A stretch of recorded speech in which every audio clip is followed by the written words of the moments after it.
नमस्कार मोर vlog रोसई channel को आपण समस्त को मु स्वागत जनाऊँगी।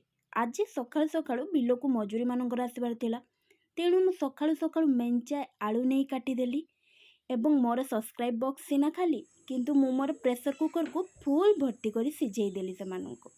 तापरे सेमानंको मु नुंगु फुंगु एठी करदेली। तापरे मु प्याज काटी एवं रसुण को मध्य बाटी देली। तापरे सुनिबाकू पाइली कि मजूरी माने आज नुह काली आसिबे, तो घर पाई बाहर करनेली। तापरे आपण माने भविष्यत तो जानिथिले मु मसला को केमती कसिली। आउ आगरु मु एठी किछि आलू को काढी नेथिले, सेथिरे मु प्याज आउ अदा रसुण रो भजा को मध्य काढी नेथिले। सेथिरे मु हळदी लाली लुण सब प्रकार मसला जेते थिला मिसेई सेमानंकु मु जेते राग थिला मो मन रे सबु बाहर कली। सेमानंकु चकटिली एते चकटिली जे मसला आउ आलू समस्ते एक हे गले। सेमानंकु ऊपर राग सुझा सरीबा परे मु आउ किछि आलू को काढी नेथिली आलू दम पाई। सेमानंकु मध्य सेमानंकु ऊपर अल्प अल्प मु राग सुझेइली, बेसी नुह।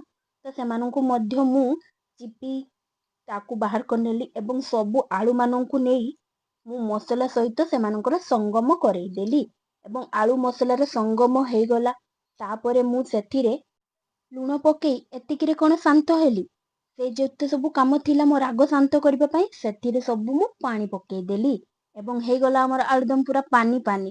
तापरे मने पड़िला कि अरे बेसनर घोल तो मु तयारी ही करिनी, चालली बेसन घोल पई ताकू मध्य गोळेई कि ताकू मध्य मु पानी पानी करूथिली कि मने पड़िला अरे तरकारी रे तो फुट आसी गलानी, किंतु मु सुगंधर रानी धनिया पत्र को भूली जाइथिली। ताकू मध्य मु तरकारी पकई देली एवं हमर जो आलू नथिला कि ता ऊपर मध्य पकई देली। तापरे ए सब को मु पुणी थरे चकटिली एते चकटिली कि सेमाने शेषरे थकी गले। आउ सेमानंको मु गोल करदेली, किंतु एतिकिरे मो मन भी मानिले नाही। ताकू पुणी चिपा करके रखिली।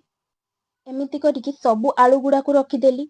एपटे आमर आलुदम मध्य प्रस्तुत गरम गरम मुढ़ी रे खाइबा पाई, कारण आमे बालेश्वरे ना, मुढ़ी बिना आमर तो दिन आरंभ ही हुएनी। आउ एपटे मु जो तेल गरम करबा को रखिथिली से भी पूरा मो मुंड परी ताती एकदम गरम हो जाइछि एवं मु आलू गुड़ी को आनली बेसन रे गधेइली। तापरे मु तेल रे छाड़ी देली। देखुचंती ये तो तेल रे ऊपर को पूरा आसी गला। एमिति करी सब गुड़े को मु पकई देली। तापरे सेमानंकु छाणी मु बाहर करनेली। गरमा गरम चॉप खाइबार कि आनंद सेटा तो जो माने खाइथिबे सेमाने जानिथिबे। तापरे मु गली गोटे बड़ काम करिबाकू, मोर लाल पिला हरी दुलारी को उठेबाकू।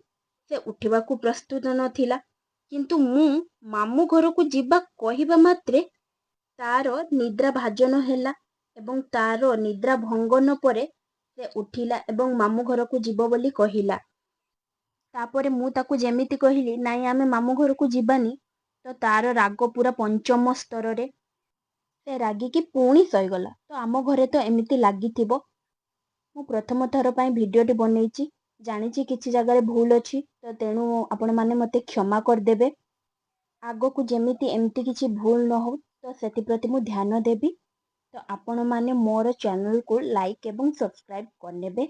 तो मु रहुछि आजिका पई, धन्यवाद। जय जगन्नाथ।